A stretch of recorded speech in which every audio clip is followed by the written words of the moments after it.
Terus bentuk dari bantuan yang diberikan dapat berupa bantuan atau kompensasi penuh sebagian atau hanya dukungan. Yang pertama ada self-care teori. Yang ini perawatan diri merupakan kegiatan yang terjadi sehari-hari yang jelas berbeda dengan aktivitas atau kegiatan sistem lainnya. Model RM ini menyebutkan ada beberapa kebutuhan self-care atau yang disebutkan sebagai kebutuhan self-care, yaitu yang pertama ada universal self-care request, kebutuhan perawatan diri universal. Kemudian yang kedua development self-care requisites, requisites, kemudian yang ketiga health deviation self-care requisites, yaitu kebutuhan keperawatan diri penyimpangan kesehatan. Next. Lalu ada teori self-care deficit. Teori ini keperawatan diberikan jika seorang dewasa itu tidak mampu atau terbatas dalam melakukan self-care secara efektif. Orang mengidentifikasi 5 metode yang dapat digunakan. Yang pertama itu ada tindakan untuk atau lakukan untuk orang lain. Kemudian memberikan petunjuk dan pengarahan. Yang ketiga memberikan dukungan fisik dan psikologis. Lalu memberikan dan memelihara lingkungan yang mendukung pengembangan personal. Yang terakhir pendidikan, perawat dapat membantu individu dengan menggunakan beberapa atau semua metode tersebut dalam memenuhi self-care-nya. Next.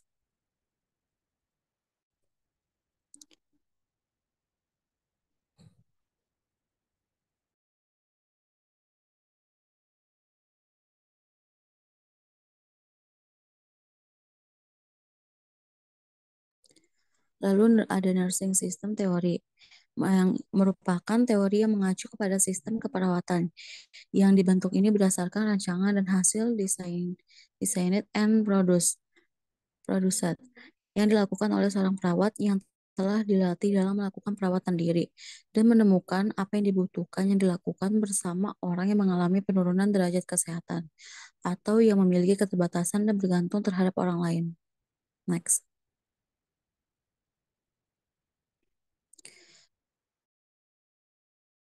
Kemudian ada menurut Masters 2012, perawatan yang dilakukan dapat bersifat wholly, partly, atau supportive. Yang pertama ada wholly compensatory nursing, yang kedua ada partly compensatory nursing, yang ketiga ada supportive developmental nursing. Next.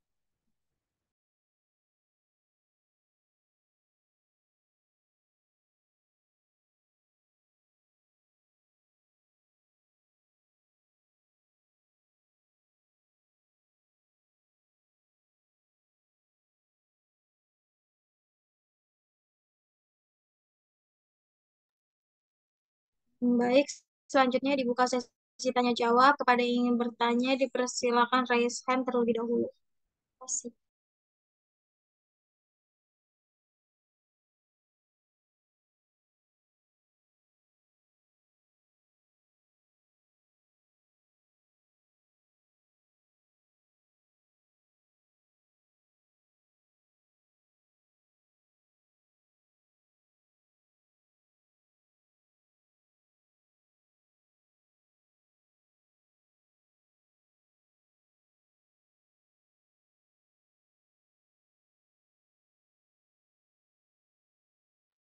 Baik, di sini sudah ada 3 orang. Elsa boleh Baik, terima kasih. dipersilakan kepada Elsa. Terima kasih moderator atas kesempatannya. Saya Elsa Kumalasari izin bertanya. Tadi kelompok menjelaskan bagian model konsep Betty Newman. Nah, tadi ada kalimat penekanan pertahanan diri secara fleksibel. Nah, dari kalimat pertahanan diri dan fleksibel itu maksudnya kaitannya bagaimana? Seperti itu. Terima kasih. Baik, terima kasih Elsa. Selanjutnya ada Adinda Cahaya Mutiara, dipersilakan.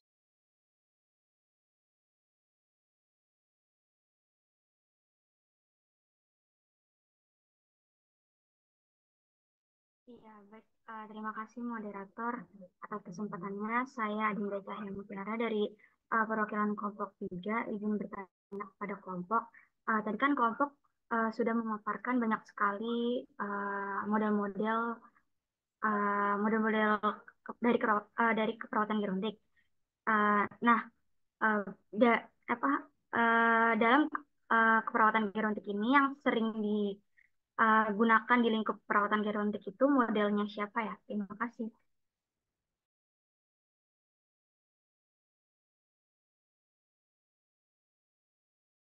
Baik, terima kasih Adinda Cahaya. Selanjutnya ada Salsabila Sania, dipersilakan. Ya, izin masuk moderator, izin bertanya tadi kepada kelompok itu kan ada model konseptual menurut Johnson ya. Yang ingin saya tanyakan ini, apakah teori keperawatan Johnson ini cocok untuk lansia dan apa sih peran utama dari teori ini untuk lansia itu sendiri? Terima kasih. Terima kasih Salsabila. Selanjutnya yang terakhir ada Yeni Chandra, dipersilakan. Baik, izin masuk MOK. Saya Yeni Chandra Tiaswati, perwakilan kelompok 4, izin bertanya. Tadi kan di dalam PPT tuh ada model dari Kalistaroy ya. Itu apa sih kelebihan dari teori Kalistaroy untuk kita sebagai calon perawat yang akan mengaplikasikan teorinya? Baik, terima kasih Yeni Chandra. Untuk kelompok bisa untuk menjawab pertanyaan-pertanyaannya. Terima kasih.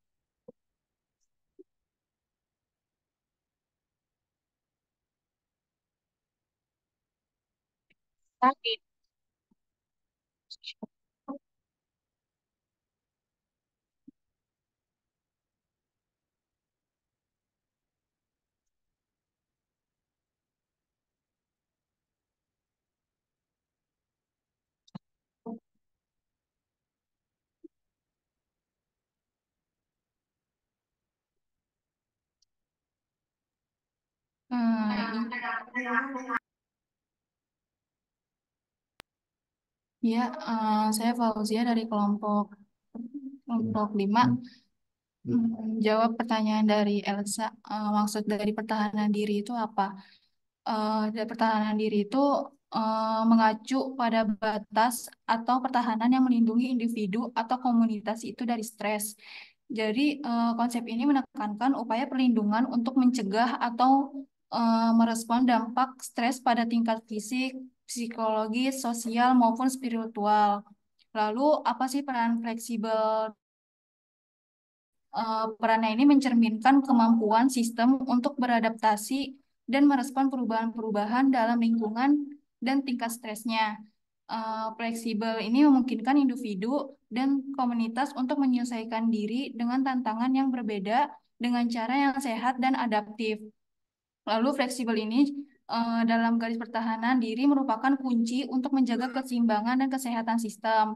Memahami dan mengelola tingkat fleksibilitas dapat membantu individu atau komunitas untuk mengatasi tantangan dan stresor dengan cara yang adaptif, mendukung, dan mempromosikan kesejahteraannya. Mungkin itu jawaban dari kelompok. Kembalikan ke moderator.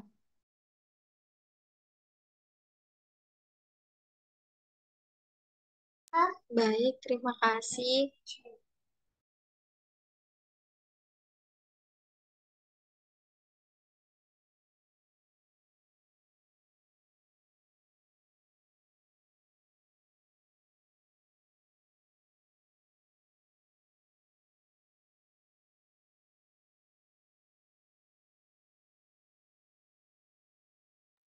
Izin masuk moderator.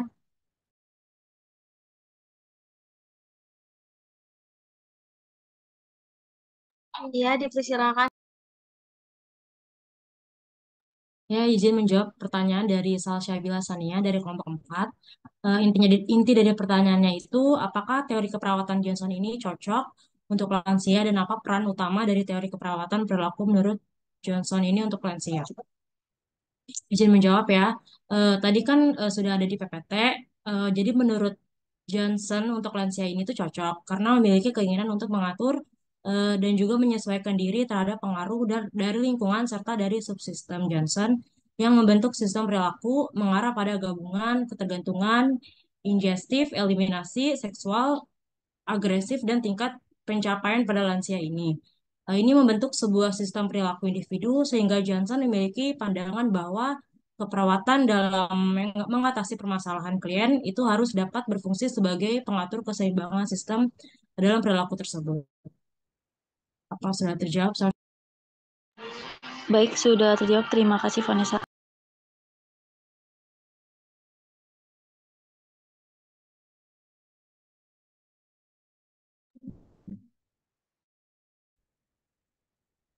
Izin masuk moderator. Ya, dipersilakan. Menjawab pertanyaan dari Yani Chandra.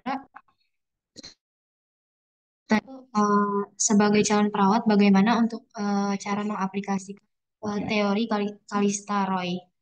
Jawabannya itu, Roy mampu mengembangkan dan menggabungkan beberapa teori sehingga dapat mengembangkan model perpaduannya, yang hingga kini masih menjadi pegangan bagi para perawat.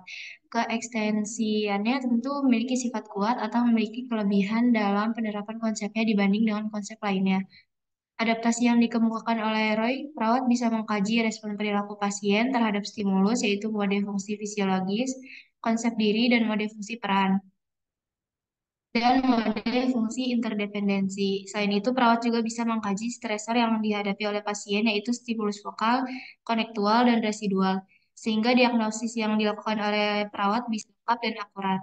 Melalui penerapan dari teori adaptasi Roy ini, perawat sebagai pemberi asuhan keperawatan dapat mengetahui dan lebih memahami individu tentang hal-hal yang menyebabkan stres pada individu, proses mekanisme coping, dan efektor sebagai upaya individu untuk mengatasi stres. Apakah sudah terjawab, Penny? Baik, sudah terjawab. Terima kasih, Kayla.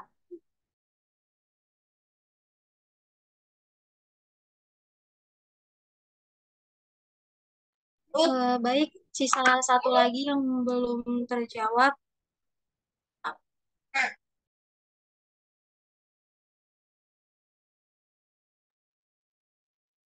Izin masuk moderator. Ya, dipersilakan. Izin menjawab pertanyaan dari Adinda Cahya. Tadi pertanyaannya intinya model yang sering digunakan dalam lingkup keperawatan gerontik. Dalam lingkup keperawatan gerontik ini, salah satu model yang sering digunakan adalah model adaptasi Roy. Teori keperawatan ini berfokus pada self-care dan adaptasi individu terhadap perubahan fisik, psikologis, dan sosial yang terjadi selama penuaan. Model adaptasi Roy menekan pentingnya perawatan diri atau self-care oleh individu dan bagaimana keperawatan dapat mendukung proses adaptasi mereka terhadap perubahan yang terjadi seiring bertambahnya usia. Nah, model ini memandang individu sebagai sistem adaptasi yang berusaha mempertahankan keseimbangan dan stabilitas melalui aktivitas self-care. Dalam konteks perawatan gerontik, model adaptasi Roy membantu perawat untuk memahami kebutuhan unik dari populasi lanjut usia, mendukung mereka dalam merawat diri sendiri, dan berkolaborasi eh, dengan mereka dalam mencapai keseimbangan adaptasi yang optimal. Mungkin seperti itu, Adinda Cahaya. Apakah sudah terjawab? Izin sudah cukup terjawab. Terima kasih, Farda. Baik, untuk pertanyaan sudah terjawab semua. Apakah teman-teman masih ada yang ingin ditanyakan kepada kelompok?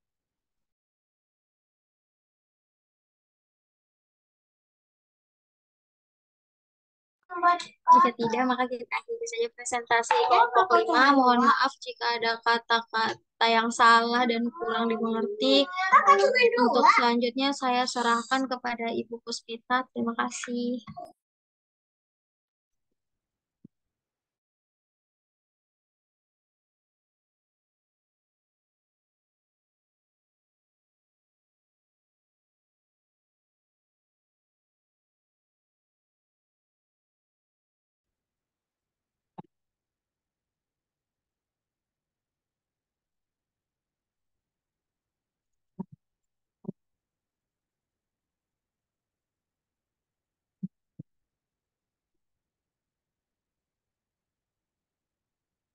Izin masuk, Ibu. Suaranya tidak terdengar.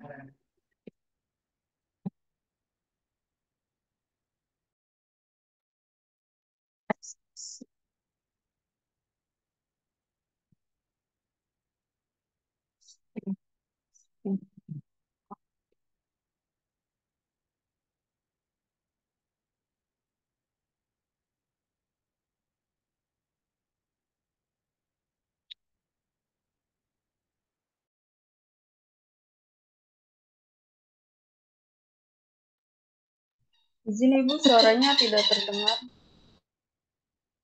Es. Udah kedengeran belum? Sudah Ibu. Halo? Oh iya. Aduh. Ya. Tadi Bu, padahal dari tadi Ibu nanya ya, itu Elsa dari kelompok berapa tadi? Izin Ibu dari kelompok 2 Ibu. Wah, Linda? Izin Ibu dari kelompok 3. Tiga. Terus tadi siapa lagi yang nanya? Ya,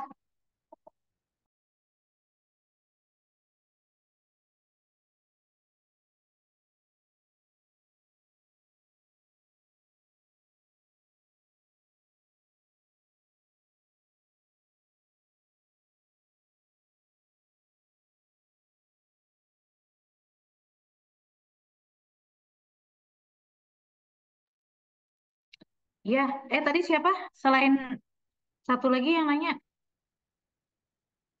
Halo? Syabila. Syabila dari kelompok? Izin. Syabila dari kelompok 4. Oh, Sama itu bukan dia. yang satu lagi Yeni.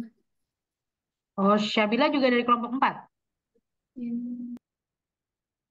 Izin ya Ibu. Oh iya. Kelompok satu belum. Ini ada berapa kelompok sih ini?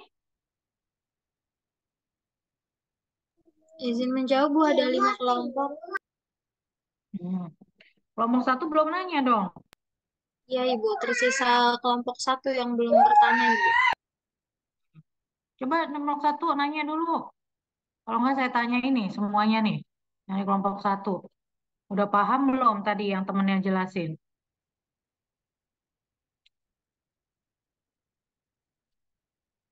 Siapa aja tuh anggotanya kelompok satu? Halo? Ya, Ibu.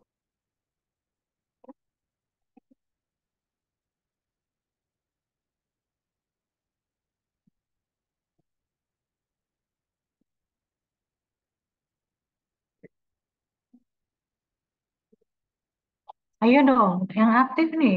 Diskusinya ini banyak teorinya yang dibahas. Nggak ada yang ingin ditanyakan lagi.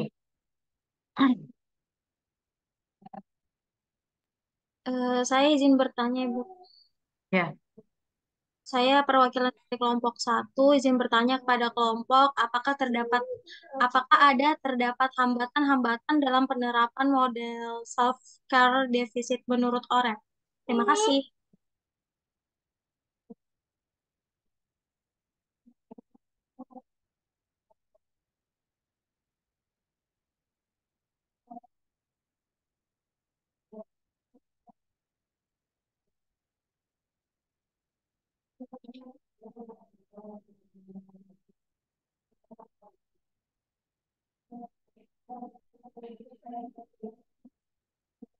ya silahkan kelompok gimana menjawab.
Izin masuk moderator.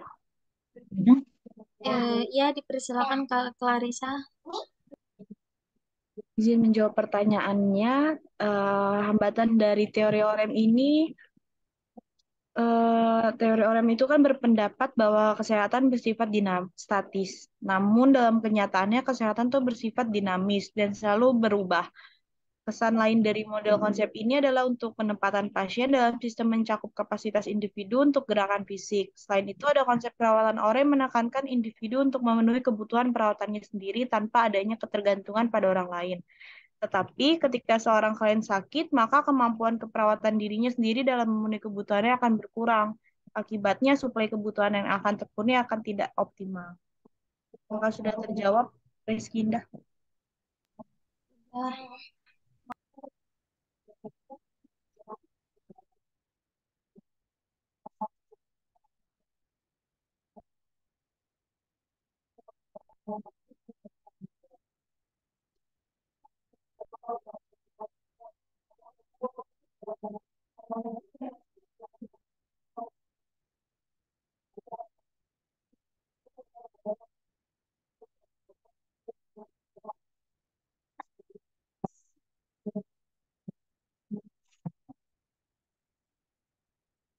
Suara saya kedengeran nggak? Sudah, Ibu. Ya, oke. Eh, ini dari tadi suara saya kedengeran nggak sih saya ngomong?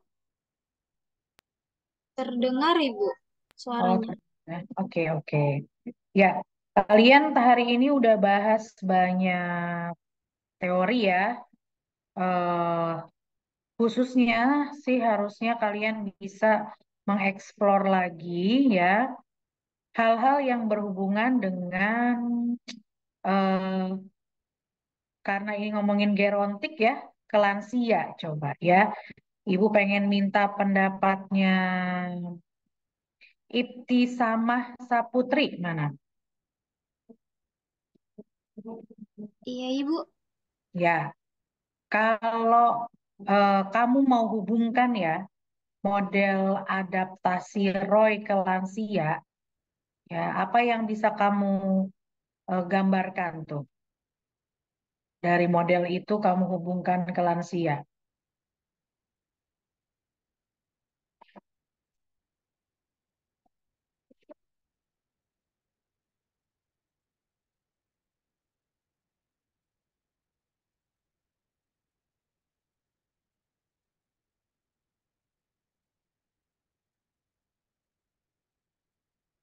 Ayo, harusnya bisa nih menghubungkan nih kalau tadi ngikutin diskusinya.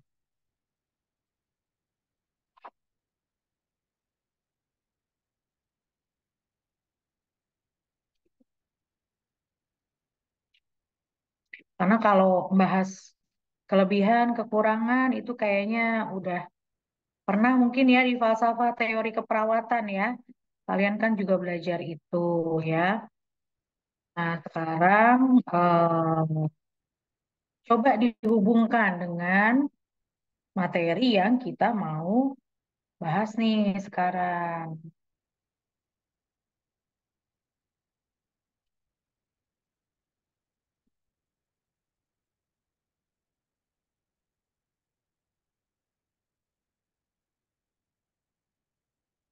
Ayo Ibtisah, gimana?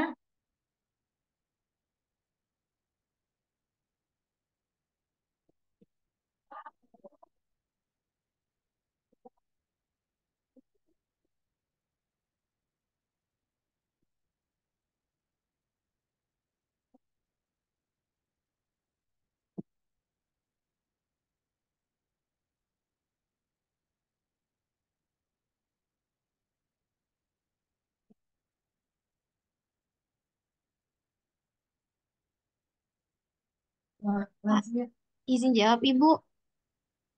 Model dari Roy ini kan membantu seseorang untuk seorang lansia untuk bisa beradaptasi. Itu mungkin karena kan sebelum apa lansia itu uh, sebelum-sebelumnya pada masa dewasa remajanya itu produktif dan lain sebagainya. Mungkin saat lansia uh, seorang lansia itu fungsi fungsi fisiknya, fisiologisnya menurun. Jadi dengan adanya model adaptasi ROI ini bisa membantu Ibu. Oke, bagus ya. Coba yang lain, ada yang bisa menghubungkan lagi?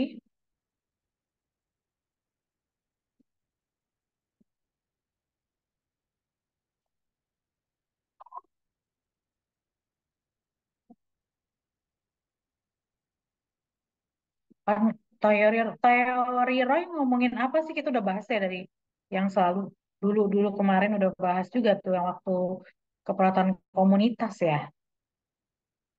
Nah, poinnya apa?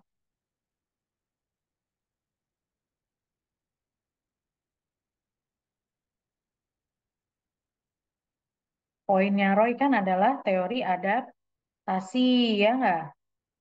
Nah, kalau lansia kira-kira perlu beradaptasi nggak?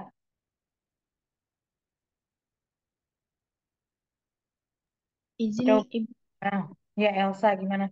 izin memberikan pendapat.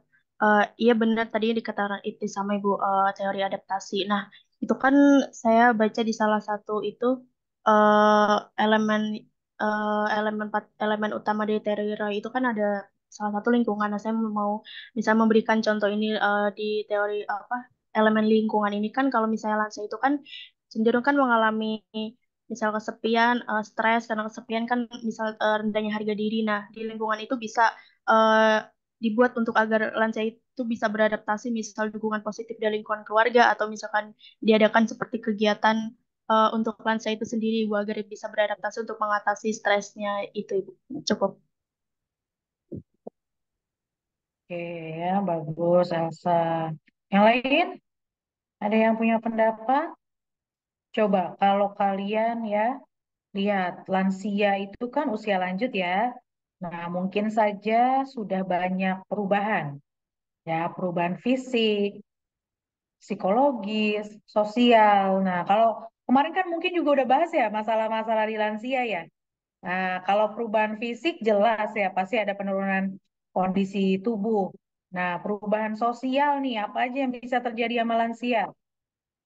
Coba.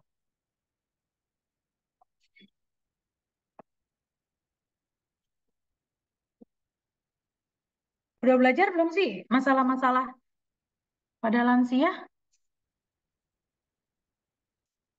Eh, ah, nggak belajar pasti keberatan gerontik. Kayaknya itu ada deh materi itu.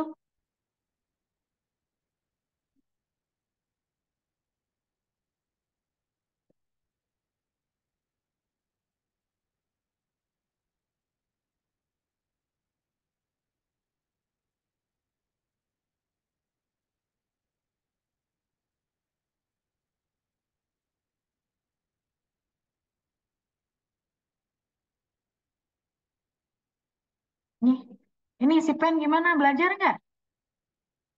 Belajar nggak sih? Kok diem semua nih satu kelas? Izin menjawab, Ibu. Hah? Iya, jadi kalau misalkan sosial itu kan lansia itu ada perubahan ya Bu dari masa dewasa ke masa lansia di mana pas dewasa itu dia itu lebih bersosialisasi dengan misalkan dengan temannya. Terus misalkan lansia itu punya suami. Nah, tapi maksudnya sebelum lansia itu dia punya suami, tapi pas sudah jadi lansia mungkin suaminya itu meninggal ataupun temannya itu kayak udah nggak berteman lagi gitu, Bu. Nah, di fase dia udah mulai merasakan kehilangan teman, kehilangan partner hidup gitu. Karena dia merasa fase kehilangan ini, masa bersosialisasinya juga berkurang, Bu. Jadi lansia ini lebih sering yang kita lihat sering menyendiri, terus beberapa lansia juga sering isos gitu. Jadi kan namanya ada yang namanya panti Ureda ya Bu. Nah di situ kan kita punya peran buat jadi fasilitator lansia agar lansia ini bisa lebih bersosialisasi seperti masa mudanya. Seperti itu Ibu. Oke, ya bagus ya jawaban dari Rizka nih. Nah, Ibu pengen tuh kalian sebenarnya bisa mengeksplor satu teori model tuh sampai gitu ya. Kalau bisa sampai realnya tuh gimana sih, konkretnya apa sih teori ini tuh menjawab fenomena apa sih di lansia gitu ya. Sehingga kalian bisa jelaskan, oh iya kalau lansia itu kan mengalami kehilangan peran, kehilangan pekerjaan ya, di mana itu bisa mempengaruhi kehidupan sosialnya juga ya, yang mungkinnya dulu gampang berinteraksi karena pergi ke kantor, terus semenjak pensiun jadi di rumah saja ya. Banyak sekali perubahan, apalagi dari sisi psikologis ya, yang mungkin tadinya lansianya jadi produktif, tapi jadi nggak produktif, yang tadinya ibaratnya dapat gaji tiap bulan, terus tiba-tiba jadi nggak dapat gaji ya, itu juga bisa mempengaruhi kondisi psikologis lansia. Apalagi kalau lansianya punya apa namanya gangguan ya, nah, disabilitas atau memang pasca stroke ya, yang tadinya seger buger terus tahu-tahu jadi apa namanya merasa, aduh saya jalan aja susah, makan aja harus dibantu, apalagi mandi misalnya, itu bisa membuat lansia menjadi awalnya mungkin kecewa, kemudian depresi, bisa HDR ya, itu macam-macam ya kasus di lansia. Nah, teori adaptasi mungkin bisa menjawab itu karena ngomongin stresor ya. Oke, dari tadi tuh ada garis pertahanan fleksibel ya yang kalian omongin, yaitu memang di setiap manusia ya punya itu gitu ya. Jadi sejauh mana stresor itu didapat ya, bagaimana kita bisa menjaga coping yang baik ya, itu yang harus difasilitasi ya sama untuk lansia. Oke, terus kalau yang Roger tadi bahas apa?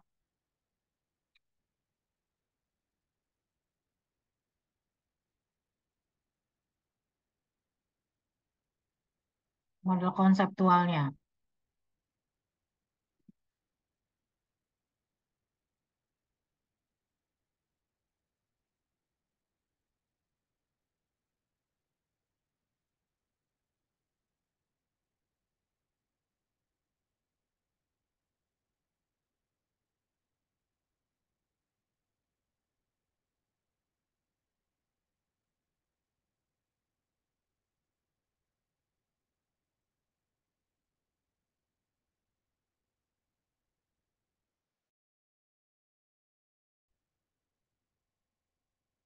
Halo, ini gimana nih?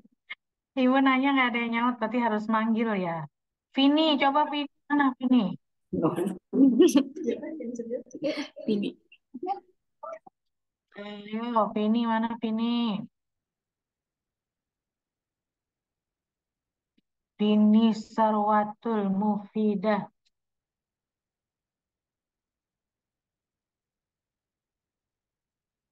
Iya, Ibu. Ya, Vini, tadi model Roger itu ngomongin apa teorinya?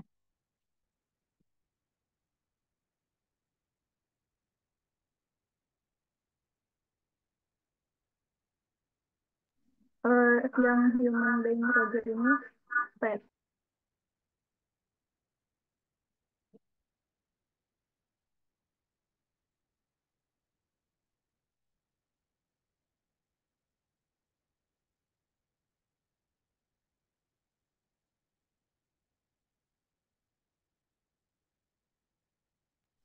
Iya Ibu, jadi human beings ini, Roger ini manusia adalah kesatuan yang utuh. Ya baik Ibu, Manusia selalu izin masuk berinteraksi dengan untuk izin lingkungan. bantu jawab. Proses kehidupan manusia Jadi di berjalan teori lambat. Roger ini Identitas dari membahas individu tentang merupakan gambaran dari teori seluruh sistem proses dan teori kehidupannya, medan energi sehingga Ibu. perkembangan manusia dapat dilihat dari tingkah lakunya. Lalu manusia diciptakan dengan karakteristik dan keunikan tersendiri.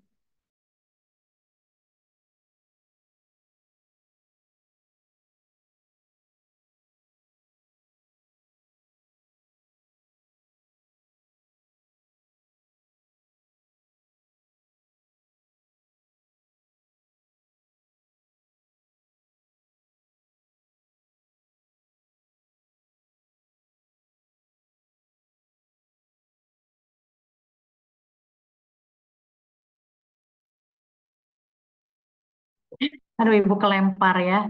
Gimana tadi Vini udah jawab belum? Ya, Ibu sudah jawab. Coba diulang dong. Ibu nggak dengar, Vin.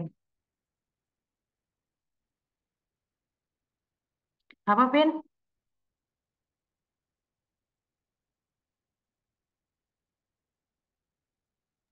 Tadi model konseptual human being Roger itu manusia adalah kesatuan yang utuh, lalu manusia selalu berinteraksi dengan lingkungan, proses kehidupan manusia berjalan lambat, identitas dari individu merupakan gambaran dari seluruh proses kehidupannya, sehingga perkembangan manusia dapat dilihat dari tingkah lakunya. Lalu manusia diciptakan dengan karakteristik dan keunikan tersendiri.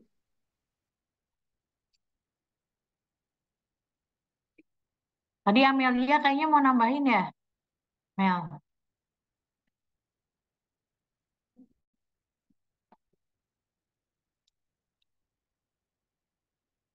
Ada yang mau ditambahin, Mel?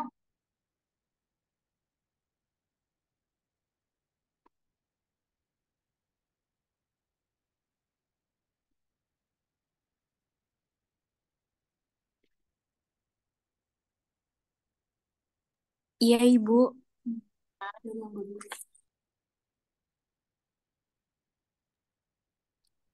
Ya, Ibu, jadi model teori Roger ini manusia itu dilihat sebagai medan energi yang melakukan pertukaran energi dengan lingkungannya secara terus-menerus atau yang dikenal dengan hemodinamik.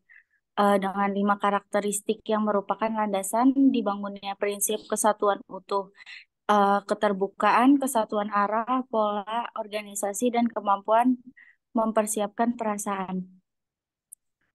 Oke, nah di sini Ibu sebenarnya pengen kalian memahami ya untuk teori model Roger itu memang konsepnya dia human being ya. Memang membahas manusia sebagai unit, tapi ya yang spesifiknya yang tadi seperti Amelia jelaskan gitu bahwa manusia ini adalah sumber energi sebenarnya untuk sekelilingnya ya.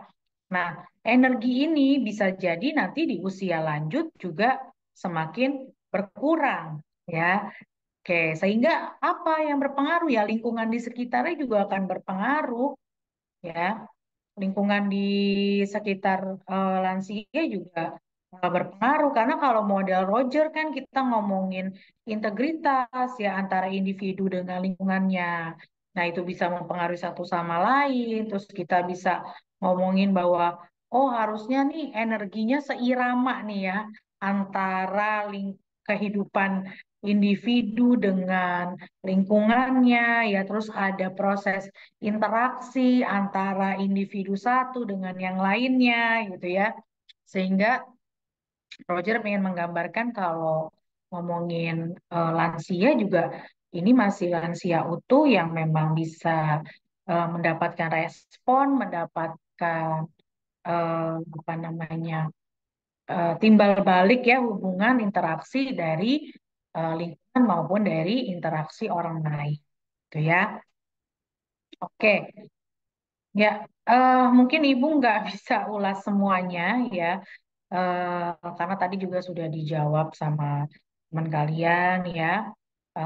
Kebetulan Ibu juga sudah eh, ada janji lagi ya. Apakah dari kelompok ada yang ingin bertanya lagi sebelum Ibu tutup pertemuan hari ini?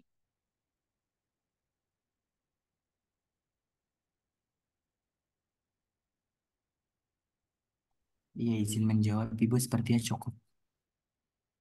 Oke, udah cukup ya, Galih ya.